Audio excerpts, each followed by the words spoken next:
la valeur du temps est inestimable. Quand tu scrolles, ça te donne une dose de dopamine.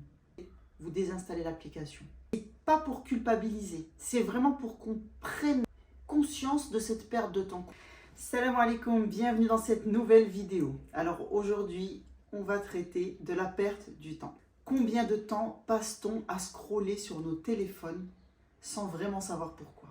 On a l'impression de passer un bon moment, mais en réalité c'est une perte de temps. Pourquoi on passe son temps à scroller? Qu'est-ce qu'on recherche quand on fait ça? Donc je vais te donner les raisons pour lesquelles on est accroché à nos téléphones, pourquoi on ne fait que scroller dessus, mais en réalité on les connaît tous à peu près, hein. On connaît à peu près les raisons. On va essayer de prendre conscience de ce problème, de ne pas être dans le déni, essayer de voir les conséquences de ce nouveau fléau et comment ça plombe littéralement nos vies et comment réinvestir son temps. On m'a dit un jour, le temps est inestimable, la valeur du temps est inestimable. Et vous savez, on dit souvent aussi, l'argent ça va, ça vient. Mais une chose qui ne reviendra jamais, c'est le temps. Et c'est vrai. Quand on s'attarde sur la question, on se rend compte à quel point c'est vrai. Quand tu te rends compte que tu as par exemple une machine à laver. La machine à laver, c'est une super invention qui a été inventée il y a des décennies maintenant. Au même titre que le lave-vaisselle. Pourquoi c'est une révolution? C'est une très bonne chose que ça a été inventé parce que je pense dans un premier temps fabriqué pour faciliter la vie aux femmes. Les femmes qui faisaient ça se bousiller entre guillemets la santé. Ça a été inventé pour une première chose. Au même titre que la santé, c'était pour gagner du temps. Parce que on sait laver le linge, on sait laver la vaisselle. Mais on gagne un temps fou. C'est vraiment des trucs révolutionnaires parce que ça nous permet de dégager du temps à faire autre chose. On programme, on part. On trie, il n'y a pas encore des machines pour trier les vêtements. Pour repasser automatiquement, il n'y en a pas encore. Par contre, ça nous facilite la vie. Et même aujourd'hui, les autocuiseurs automatiques, ça facilite la vie. Je veux dire, ça te fait gagner un temps fou. Tu programmes et tu sors. Tu vas faire ton sport, tu vas faire autre chose. Ça te fait gagner un temps fou. Donc là, tu te rends compte que l'argent, ça va, ça vient. Je veux dire, quand tu dépenses une somme d'argent, aujourd'hui, tu peux ne pas avoir d'argent. Mais demain, tu peux en avoir. C'est pas quelque chose d'irréversible. Quelqu'un qui est pauvre peut devenir riche. Et d'ailleurs, quelqu'un de riche peut devenir pauvre. Par contre, le temps, une fois qu'il est passé, c'est irréversible. Il ne revient pas. Donc attention, si je dis ça, c'est pas pour culpabiliser. C'est vraiment pour qu'on prenne conscience de cette perte de temps, qu'on s'en rende compte. Mais je suis pas là on n'est pas là pour culpabiliser en fait. On est tous dans le même bateau. Il n'y a personne qui est meilleur que l'autre. C'est vraiment un rappel. Donc on est là pour en prendre conscience. D'ailleurs, vous savez les algorithmes qu'on a sur nos téléphones, sur les applications, TikTok, Insta, etc. Ils sont là pour nous faire rester, pour te faire garder le plus longtemps possible à scroller. Et comme si c'était pas assez vicieux, quand tu poses enfin ton téléphone, tu te dis je vais le poser, je fais une petite pause, une petite détox réseaux sociaux, et bien là, boum, tu reçois une notification. Des notifications, Instagram, TikTok, des mails, tout. Tu n'as que des notifications à longueur de temps. Et comme si recevoir une notification d'Instagram, une story qui vient de sortir d'un tel ou une telle, comme si ça allait changer quelque chose dans ta vie de regarder. En vrai, on s'en fiche. Mais on stimule à longueur de temps ce truc en fait. Donc, on est tous logés à la même enseigne. C'est un fléau. Et le gros problème dans tout ça, c'est qu'on tombe dans la dépendance. On tombe tellement dans la dépendance, je vais te dire à quel point on tombe dans la dépendance. Au point où tu te dis, si j'y vais pas, je vais rater quelque chose. Et encore pire, tu te dis, j'y vais et je verrai bien si je trouve quelque chose. Parce que quand tu scrolles, ça te donne une dose de dopamine. Mais en vrai, c'est un plaisir éphémère. Ça te le donne à l'instant T. Et ensuite, ça repart. Et c'est pour ça que tu continues à scroller sans but précis. Tu le fais, on va dire, par exemple, quand tu es dans la salle d'attente. Quand tu es dans la voiture, tu attends, je sais pas, tu attends ton enfant au sport. Tu le fais quand tu es à un endroit, tu t'ennuies, tu es mal à l'aise, T'es dans ton petit coin, là tu prends ton téléphone et tu scrolles. Tu te dis, je trouverais bien un truc à faire pour masquer mon temps en fait, parce que je suis mal à l'aise. Il y a des personnes qui rentrent même avec aux toilettes, et plus que ce qu'on pense. Il y a beaucoup de personnes qui rentrent avec aux toilettes, qui restent des heures et des heures aux toilettes, Et des personnes que je mets à peu près au même piédestal, c'est les personnes qui se réveillent avec le téléphone. Elles ont le réveil sur le téléphone. Mais dès qu'elles prennent leur téléphone, la première des choses qu'elles font, c'est aller sur les réseaux sociaux, dès le matin. Donc, encore une fois, on est là, pas pour culpabiliser, mais c'est vraiment pour prendre conscience. C'est vraiment prendre du recul par rapport à tout ça. Donc, le problème, il doit y avoir une prise de conscience. Et le problème, c'est qu'il y a beaucoup de personnes qui sont dans le déni. Dans le déni, mais c'est des personnes sincères, elles ne s'en rendent pas compte. Tu as des personnes qui te disent, je suis sur mon téléphone, oui c'est vrai, mais j'y vais pas tout le temps. J'y vais pour checker mes mails, pour checker mes messages, etc. Et pendant ce moment où je check, je fais un petit détour par Insta et TikTok, mais rien de méchant, hein, je reste 5 minutes. Et tu as des personnes qui savent qu'elles passent du temps, mais elles ne mesurent pas le temps qu'elles passent dedans. Donc elles te disent, oui, je passe pas mal de temps, mais pas non plus à ce point. Donc, mais dans les deux cas de ces personnes, c'est un déni, mais c'est un déni qui est sincère. C'est-à-dire que c'est des personnes qui sont sincères, elles sont authentiques quand elles te disent ça. C'est pas du tout vicieux, parce qu'elles ne se rendent pas compte du tout de l'état dans lequel elles sont après leur téléphone. Et là, on a des applications, j'y reviendrai plus tard, pour nous aider à prendre conscience du problème justement. Et le paradoxe dans tout ça, c'est que on a tous 24 heures. Et on pense souvent qu'une telle ou un tel arrive à se dégager du temps pour faire des choses. Donc tu as des gens qui te disent, moi je ne peux pas faire du sport, j'aimerais en faire, mais j'ai vraiment pas le temps. J'ai que 24 heures, je ramène les enfants à l'école, les devoirs, les bains, les ramener au sport, faire le ménage, faire à manger, enfin bref. Toute une liste, effectivement, de tâches à faire dans la journée, ça c'est vrai. C'est ça le paradoxe. C'est qu'on te dit qu'on n'a pas le temps, on n'a rien le temps de faire, et en même temps, on passe un temps fou sur les réseaux sociaux. Je te pose la question, toi en tant que femme, parce que j'imagine que la plupart des personnes qui me regardent sur cette vidéo, ce sont des femmes. Dis-moi, c'est quand la dernière fois où tu as pris soin de toi, où tu as pris un moment pour toi, pour faire un masque, pour prendre un bain. Et quand je dis un masque, je ne dis pas un masque entre deux choses à faire, entre une machine à étendre et les devoirs avec ton enfant. Non, je te parle d'un vrai moment pour toi. Pour toi. Un moment où tu te retrouves avec toi-même. Un petit moment apaisant. Un bain que tu prends, je veux dire à Action, machallah, en Europe, franchement, on peut se faire un spa à domicile pour 3 fois rien. Tu vas à Action, tu te prends un masque pour le visage, un masque pour les cheveux, une bombe de bain, tu te poses, tu te fais un petit tisane, un petit thé. Il y a même la planche, vous savez qu'on pose, tu poses ça dans ton bain, tu es bien, tu te mets une petite musique relaxante.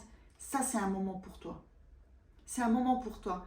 Tu peux passer 40 minutes à 1 heure juste pour toi. Bref, juste pour que tu prennes conscience que peut-être que ça fait un moment que tu n'as pas pris soin de toi. Mais le problème, c'est que souvent, c'est une histoire d'ennui. Comme je disais tout à l'heure, tu es dans une salle d'attente, tu attends un rendez-vous, tu attends ton enfant, tu vas chez quelqu'un, tu prends ton téléphone et pour meubler ce temps, tu vas sur le téléphone. Et le fait d'aller sur les réseaux sociaux, ça nous donne un meilleur moyen de combler ce temps. Et les conséquences dans tout ça, la première des choses, des conséquences, c'est la baisse de la productivité. Il est impossible d'être productif parce qu'on est tellement débordé qu'on ne peut pas, il y a plein de choses qu'on a envie de faire et qu'on ne peut pas faire par manque de temps. Et du coup, avec toute la liste de tâches qu'on a à faire durant la journée, eh bien, il n'y a pas de place pour s'attarder sur des choses concrètes qu'on a envie de faire pour nous-mêmes. Donc, on a une augmentation de la procrastination. Il y a plein de choses qu'on a envie de faire, mais que finalement, on ne fait pas. Parce qu'on remet à plus tard. Sans compter l'impact sur la santé mentale, je veux dire, c'est pas anodin. Les images négatives. En parallèle, on peut avoir également des images un peu trop belles. Une personne qui n'a pas de problème dans la famille, pas de problème avec son mari, pas de problème de couple, pas de problème dans l'éducation de ses enfants, pas de problème d'argent, tout va bien dans le meilleur des mondes. Là encore, ça pose des problèmes. Parce que tout ça, ça nous met dans un mauvais mindset, un très mauvais mental. On n'est pas bien. C'est que des choses négatives en fait finalement. C'est les informations qui sont transmises à notre cerveau, ce sont des images, ce sont des choses néfastes, négatives. Et la pire des conséquences, c'est celle que je vais vous donner maintenant, c'est par rapport à l'éducation de ces enfants. Parce que je vois des enfants, dès leur plus jeune âge, mais avant 1 an, en train de swiper sur les téléphones de leurs parents. Et là, je me dis, et des parents qui sont tout fiers. En fait, il y a un problème. C'est bien qu'ils sachent swiper. Mais le problème, c'est que l'enfant, tu lui donnes autre chose dans ses mains, il ne saura pas. Ils sont branchés au téléphone et on leur met cette addiction dès leur plus jeune âge. C'est pour ça que c'est très nocif. C'est très bien, hein, il n'y a pas de problème si tu veux donner le téléphone à ton enfant. C'est le fait que ça devienne un... Ça remplace les jouets et toi, ça te permet d'être tranquille. Souvent, on entend, non mais laisse-le, comme ça je suis tranquille. C'est pas une bonne idée.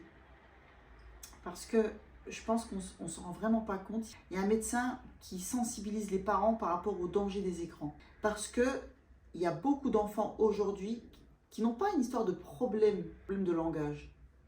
Ils ont un problème pour parler, même pas pour s'exprimer. Ils ne parlent pas. Donc des enfants de 4, 5 ans, des fois 6 ans, ils ne parlent pas. Et le jour, par contre, bien sûr, alhamdoulilah, le jour où ils enlèvent les écrans, au bout de 2-3 jours, c'est bon. Il faut juste ne pas leur redonner les écrans. Mais pour vous dire à quel point les conséquences ça peut avoir. Le problème, c'est qu'ils nous voient, ils nous imitent, nos enfants. Donc si on est sur le téléphone toute la journée, ils vont faire exactement la même chose. Et on a d'autres parents qui sont là à faire la morale à leurs enfants. Non, tu ne vas pas sur le téléphone, pas d'écran, pas de machin. Et ils ne leur proposent pas d'alternative. Mais en plus, eux-mêmes sont toujours sur leur téléphone, les parents. Et moi, j'ai l'exemple vraiment dans mon entourage. Des parents qui sont après leurs enfants, non, pas d'écran, pas de machin, mais ils sont scotchés tous les deux à leur téléphone. Et en plus, à leur âge, ils sont connectés à YouTube, ils sont connectés à TikTok, Snap, tous ces réseaux-là, qui sont à la base plus faits pour les jeunes, pour les adolescents. Bref. Donc, faites ce que je dis, pas ce que je fais. Là encore, je suis contre. Donc déjà, commencez par montrer le bon exemple. Donc là, on va voir comment réinvestir son temps. Parce que tout ce que je vous ai dit jusqu'à maintenant, ce n'est pas irréversible. On peut changer les choses. Donc, comme je vous disais, on est des humains. On n'est pas là pour culpabiliser, on est là pour se réformer. Ça s'appelle un rappel. Et comme on dit, le rappel profite aux croyants. Donc, la première des choses, c'est de faire un état des lieux et de dire, ok, je vais déjà voir combien de temps je passe sur mon téléphone en étant le plus honnête possible. Donc, on a des applications. Je crois que ça s'appelle Source, qui vous suit et qui vous donne un compte rendu du temps que vous passez en général sur votre téléphone et sur les réseaux sociaux surtout. Donc, il y aura les appels, les réseaux sociaux, tout ça, qui va vous faire une liste. Donc déjà, ça va vous aider à prendre conscience parce que, comme je vous disais tout à l'heure, la plupart des gens ne se rendent pas compte du temps qu'ils passent sur leur téléphone. Il y en a qui savent qu'ils passent du temps, mais je pense qu'ils ne savent pas à quel point ils passent du temps. C'est comme si maintenant, je te donne 20 € et je te dis, c'est pour aller te promener. Donc tu vas à l'Action, tu vas aller Marie Blachère, Grand Frais, tu fais des petits tours, tu n'as rien à acheter, mais tu achètes quelques petites babioles. Et quand tu rentres le soir, tu te dis, bon ben, et là je te dis, dis-moi combien tu as dépensé. Tu vas me dire, je ne sais pas, peut-être 8 à 10 €. Et en fait, quand tu vas regarder, tu vas voir qu'il te reste 85 centimes dans ta poche. Tu vas te dire, mais j'ai pas compris, j'ai fait tomber un billet. Et quand tu prends tes tickets de caisse, tu fais le bilan et tu te rends compte que 3 € par-ci, 2 € par-là, ben, ça arrive à 18 € et des broutilles. Le temps, c'est la même chose. Quand vous passez du temps sur les réseaux sociaux, tu te dis, bah, j'y vais juste 5 minutes. 5 minutes, 5 minutes, 5 minutes. Mais en vrai, 5 minutes, ce n'est pas des vrais 5 minutes. Hein. C'est 5 minutes selon ta perception. Mais dans la vraie vie, dans le temps, il y a beaucoup plus qui passe. Mais juste un minuteur et tu verras. Tu verras que 5 minutes, ça passe super vite quand tu es sur les réseaux sociaux. Donc, c'est juste pour que déjà vous preniez conscience du temps que vous passez. Pour que vous ayez une idée, que ce soit concret plus qu'abstrait, que ce soit vraiment concret pour vous, ça parle plus. Déjà, faire un état des lieux. Ensuite, quand vous allez sur le téléphone, déjà se dire, qu'est-ce que je vais y faire déjà? Est-ce que je dois passer un appel? Est-ce que je veux aller sur YouTube regarder une vidéo? Là, je vous invite à regarder des vidéos longues, pas de vidéos courtes, pas de YouTube Short, surtout, ne regardez pas de YouTube Short. Et si vraiment vous voulez aller sur Instagram ou TikTok, désinstallez-le. Et quand vous voulez le faire, prenez 10 minutes dans la journée, pas plus. Faites-vous plaisir. TikTok, Instagram, 10 minutes par jour. Et ensuite, tout ça avec un minuteur. Et une fois que le bip sonne des 10 minutes écoulées, quand les 10 minutes se seront écoulées, vous désinstallez l'application. Et ça vous aidera, même quand vous prenez le téléphone par réflexe, parce qu'il y a toujours les vieux réflexes qui reviennent jusqu'à ce qu'on mette en place les nouvelles habitudes. Quand vous le prendrez pour aller sur l'application, vous verrez qu'elle n'est pas là. Donc ça, déjà, ça vous aidera à ne pas aller la réinstaller, à remettre un mot de passe, etc. Donc des petits tips comme ça. Par contre, pour les enfants, c'est un autre problème. Les enfants en bas âge, franchement, ils n'ont pas à avoir de téléphone. Quand vous leur passez le téléphone, il n'y a pas de problème, mais que ce soit toujours sous votre surveillance. Et moi, l'idéal, si vous voulez qu'ils regardent une vidéo, c'est qu'ils regardent sur la télé. Mettez-la sur la télé, quoi. C'est pas la peine de lui donner un téléphone dans les mains. Dans la voiture, quand c'est pour un long voyage, etc., c'est différent. Par contre, là, ce sera une longue vidéo. Il n'aura pas le droit de toucher au téléphone. Et je pense même qu'il y a des applications pour bloquer. Il ne peut pas s'amuser à toucher au téléphone, en fait. Vous pouvez bloquer sur le dessin animé qu'il regarde et vous êtes tranquille. Donc, des vidéos longues. Et pour les enfants qui sont plus grands, c'est-à-dire pré-adolescence, adolescence, je sais que la plupart ont déjà des téléphones. Pour ceux qui sont obligés d'avoir un téléphone, pour des raisons, voilà, quand ils vont à l'école, quand ils ont besoin de communiquer avec vous, l'idéal, c'est d'avoir le contrôle parental. Parce qu'avec le contrôle parental, vous avez toujours les yeux sur ce qu'il fait. Et c'est dissuasif pour lui. Et ensuite, vous lui mettez un temps qu'il peut passer sur les réseaux sociaux. Par exemple, 30 minutes dans la journée. Et après, ça se bloque. Donc ça, c'est une piste. Et de toujours l'accompagner, de parler avec lui, tout le temps.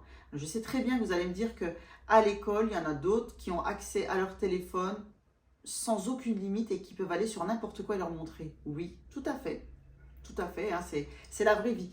Par contre, les enfants qui ont un cadre, quand eux sont bloqués sur leur téléphone, en fait, vous leur donnez, mais avec parcimonie. C'est-à-dire que lui, il a un téléphone. On ne va pas le frustrer de ne pas lui donner de téléphone. Il n'y a pas de problème. Les adolescents, je parle. On va leur donner un téléphone. Mais ce sera sous condition. Mais on sait très bien qu'à l'extérieur, il peut être amené à avoir des images. Parce que tous les parents n'ont pas cette façon de penser. Donc, vos enfants ne sont pas dans une bulle quand ils vont à l'école. Faut vraiment être dans le monde des bisounours pour penser ça. Par contre, l'enfant gardera toujours en tête qu'il a un cadre. Et qui doit rester dans ce cadre. Donc même s'il voit des choses à l'extérieur, quand il revient, j'ai le droit d'aller sur le téléphone, mais j'ai un cadre. Et croyez-moi que par la suite, au fur et à mesure où il évoluera, son cerveau évoluera, etc., c'est des traces qui restent et qui saura que dans la vie, il y a des choses qu'on peut faire et d'autres qu'on ne peut pas faire. Tout simplement. Et toujours rester dans l'accompagnement avec vos enfants. Je referai une vidéo plus spécifique par rapport à ça, mais juste... accompagnez vos enfants, parlez avec vos enfants, expliquez-leur que c'est dans leur intérêt. Dans leur intérêt, concentrez-vous sur les passions qu'ils aiment pour qu'ils passent plus de temps sur des choses concrètes, pas abstraites, pas le téléphone. T'aimes faire de la pâtisserie, mon fils ou ma fille? Ok, on va faire des activités comme ça et petit à petit, tu commences à être autonome dans la cuisine, à faire ce que tu aimes faire. Tu aimes faire du foot? Ok, donne-toi à fond, comme Ronaldo. Poussez-les dans leur passion. Mais je referai une vidéo là-dessus. Réguler, orienter, les accompagner pour mettre leur temps dans quelque chose qu'ils aiment faire. Et nous aussi, en tant qu'adultes, se concentrer sur les choses qu'on a toujours eu envie de faire. Tu as eu envie de lire un livre, tu as envie de recommencer ton sport parce que tu l'as arrêté il y a un moment, tu as envie de lancer ton business, c'est le moment de tout mettre à plat et de redéfinir tes objectifs avec un vrai plan. Et tu verras que dans tes 24 heures, tu auras largement le temps de faire tout ce que tu as envie de faire. Parce que ces réseaux sociaux, ce sont des voleurs de temps. Et aussi, arrêtez de penser qu'il ne faut pas s'ennuyer. Il n'y a pas de problème à, parfois, quand on n'a rien à faire, ça ne va pas durer 1 heure, 5, 10 minutes, tu n'as rien à faire, ne va pas sur ton téléphone. Médite, fais du dhikr, dis subhanallah, alhamdulillah, Allahu akbar, tu vas rentabiliser ton temps. Observe ce qui se passe autour de toi. On n'observe pas ce qui se passe encore autour. On est trop plongé sur nos téléphones. Il y a des gens qui marchent avec le téléphone dans les mains. Rêver à quelque chose qu'on a envie de devenir, qu'on a envie de faire, ça fait du bien, hein, tout simplement. Un petit moment pour vous, tranquille. Donc, pour conclure, je vais te dire, comme d'hab, que le but, ce n'est pas de culpabiliser, c'est de se réformer. Prendre conscience que c'est un problème, que ça te prend, ça te pompe ton temps et ton énergie. Et par conséquent, ta santé mentale et ta santé physique au final. Et crois-moi, ce sera la meilleure des choses à faire. Donc, prends une nouvelle habitude, prends le temps de tout poser à plat, utilise des applications pour essayer de voir d'où vient le problème, combien de temps tu passes sur les téléphones. Sois honnête avec toi-même, on est des humains, hein. Il n'y a personne qui est meilleur que l'autre, c'est tout à fait normal. Il suffit de corriger les choses et de montrer le bon exemple à nos enfants. Et c'est l'occasion aussi d'échanger et de discuter dans le couple, avec les enfants, en famille, on discute. C'est le moment d'échanger et de discuter. L'objectif, c'est vraiment d'utiliser son temps à bon escient et de savoir qu'on peut, dans 24 heures, avoir la baraka. Avoir le temps de tout faire. Avoir le temps d'apprendre une sourate, avoir le temps de lire un livre, avoir le temps de méditer, avoir le temps de faire du dhikr. On a le temps de tout faire, en réalité, dans ces 24 heures. Il faut juste redéfinir les objectifs et avoir un plan. Je t'invite à te réapproprier ton temps, à dire bismillah et à commencer dès à présent à faire le ménage dans ton téléphone et dans ton temps. Je vous remercie. Je vous dis à la prochaine, Inch'Allah. Salam alaikum.